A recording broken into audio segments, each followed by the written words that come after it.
Okay एक question करते हैं, मिसलेनियस क्वेश्चन, मतलब थोड़ा अलग टाइप का क्वेश्चन। मेरे में कॉम्प्रिहेंसिव क्वेश्चन के नाम से मेरे मॉड्यूल में रहता है ये क्वेश्चन। सो देखिएगा ये क्वेश्चन को। ABC limited issued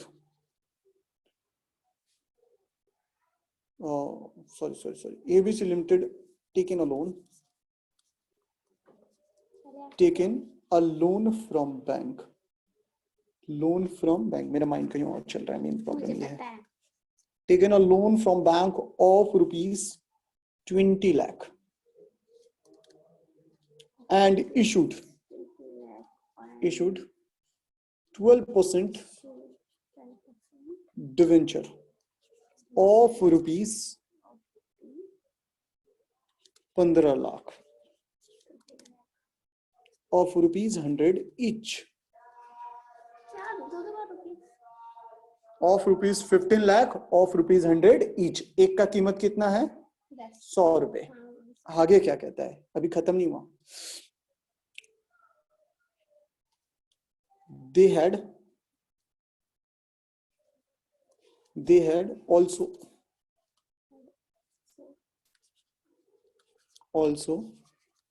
outstanding debenture, 12% debenture of rupees 10 lakh। Solution requirement देखिएगा, रिक्वायरमेंट आपसे क्या कह रहा है। पहला, pass the journal entry. Hang हुआ मेरा एक second system. Pass the journal entry. दूसरा, so the balance sheet. Present it in a balance sheet या so the balance sheet. So the above in balance sheet. अब balance sheet के आगे बोल देता है एज पर शेड्यूल 6 ऑफ द ये कंपनीज एक्ट व्हाटएवर फंडा ठिकना कोई फर्क नहीं पड़ता, चीजें वही रहती है, शेड्यूल कोई सा भी हो। ठीक है, वो शेड्यूल के अकॉर्डिंग ही मैं करवाता हूँ जो शेड्यूल होता है। ठीक है जी। जिस सॉल्यूशन क्या होगा इसका, आपसे क्या कह रहा है? जनरल एंट्री बताइए फटाफट। General entry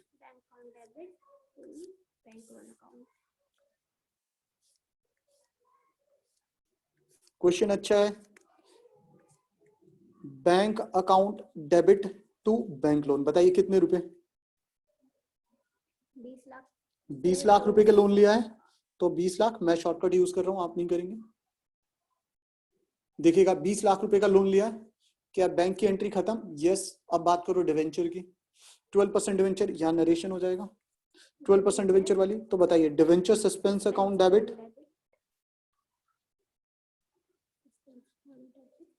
to 12% debenture account. बेटा बात बहुत क्लियर बता दूं, बहुत इजी टॉपिक है, पेपर में हमेशा ये इजी एज इट इज आता है। इतना आसान रहता है कि मतलब इसके 3 नंबर आए ना तो आप ये समझो उठा लिया, और इस साल तो इसके चांसेस भी बनते आने के। ओहो, एक और एंट्री होनी चाहिए थी ना, देखिए ना जरा। Outstanding 12% debenture of rupees. They had also outstanding 12% debenture of rupees 10 lakh. क्या इसकी कोई जनरल एंट्री नहीं होगी? एक और भी डिवेंचर है क्या मार्केट में? हाँ 10 लाख रुपए का और है। क्या इस 10 लाख की कोई एंट्री होगी? हाँ जी बोलो ना कोई। अरे कोई तो बोलो यार, आवाज नहीं आ रही है क्या? आ रही है भैया। हाँ तो बताओ ना। They had also outstanding debenture 12% debenture of 10 lakh. क्या इसकी कोई जनरल एंट्री होगी?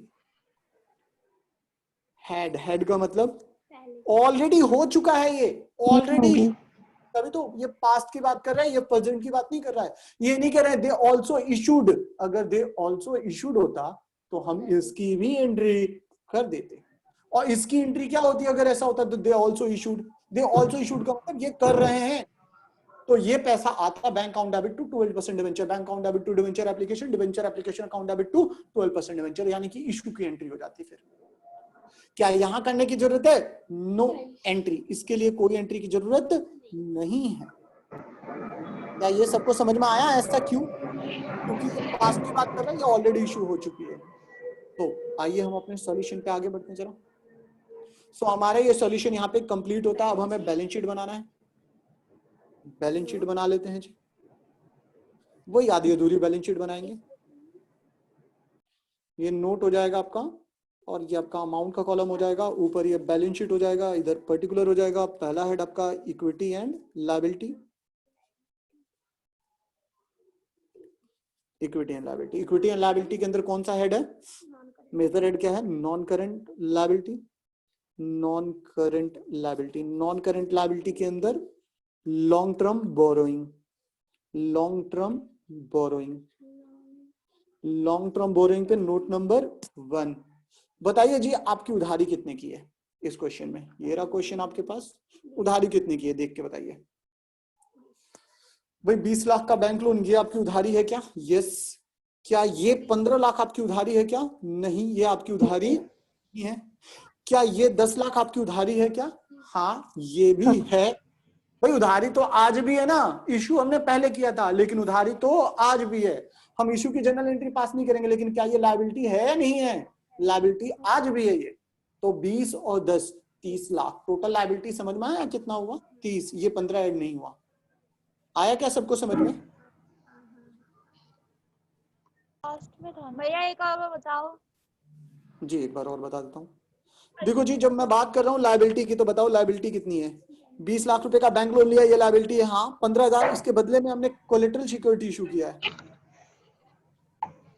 अच्छा यहाँ पे छोड़ दिया मैंने, एज कोलेटरल सिक्योरिटी जरूर लिखना, वरना क्वेश्चन गलत था ये। फिर एज कोलेटरल सिक्योरिटी 100 ईच एच कोलेटरल सिक्योरिटी, ठीक है। तो ये कोलेटरल सिक्योरिटी इसीलिए इसकी एंट्री नहीं होगी, क्योंकि इसके बदले में हमारे पास पैसा नहीं है, सॉरी आई मीन लायबिलिटी नहीं होगा, क्योंकि इसके लिए हमारे पास से कोई पैसा नहीं आया। लेकिन जो हमने पहले ही इशू कर रखा था 10 लाख रुपए का, वो जो पहले से कंपनी ने 10 लाख रुपए का इशू कर रखा था मार्केट में, वो लायबिलिटी है। तो 20 लाख रुपए का बैंक लोन, 10 लाख रुपए, ये टोटल लायबिलिटी कितने की हो गई? 30 लाख। आया क्या सबको समझ में? अरे बोलो ना यार। Yes sir. इस पार्ट को जरूर देखना दोबारा एक बार, अगर जिनको ना समझ में आया तो। 30 लाख रुपए की लायबिलिटी लिख लिया। अब इसका डिटेल मेंटेन करने जा रहा हूं मैं। नीचे नोट्स टू अकाउंट्स, नीचे नोट्स टू अकाउंट, तो notes to account, notes to accounts में नंबर एक ही नंबर डाला, तो एक नंबर। नाम क्या डालेंगे? Long term borrowing. Long term borrowing था। लॉन्ग टर्म बोरोइंग में क्या चीजें हैं? पहला बताइए जी, बैंक लोन। कितने रुपए का बैंक लोन है? 20 लाख रुपए का। बताइए 12% डिवेंचर, 12% डिवेंचर कितने के हैं? कितने के हैं 12% डिवेंचर? भैया 15 लाख के वो, प्लस 10 लाख रुपए का वो, टोटल मिला के कितने रुपए के हैं? 15 लाख। क्योंकि आपने जर्नल एंट्री पास 15 लाख वाले का किया है। जब 15 लाख वाले का एंट्री किया है तो 15 और 10 25 लाख रुपए हो गया। लेकिन इसमें से माइनस हो जाएगा कितना? डिवेंचर सस्पेंस अकाउंट, 15 लाख रुपए। नेट में आपका वही 30 बनेगा। बताइए आपको समझ में आया क्या?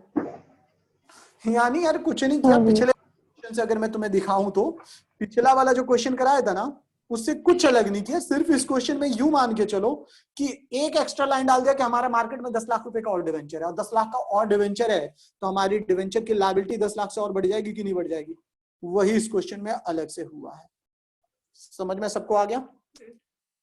आज की क्लास के लिए धन्यवाद। अगली क्लास आखिरी क्लास होगी इस पे, जो भी होगी आपको ग्रुप में मैसेज किया जाएगा। एक क्लास शायद संडे बढ़ाऊंगा या फिर कल शाम को लूंगा। जो भी लूंगा मैं आपको बताऊंगा, कैसे लूंगा, कब लूंगा, कितने बजे होगी, जो भी टाइमिंग आपको इन्फॉर्म की जाएगी गाइस, ठीक है, ग्रुप में। थैंक यू आज के लिए। कोलेटरल सिक्योरिटी के सारे क्वेश्चन कर लेना, होमवर्क।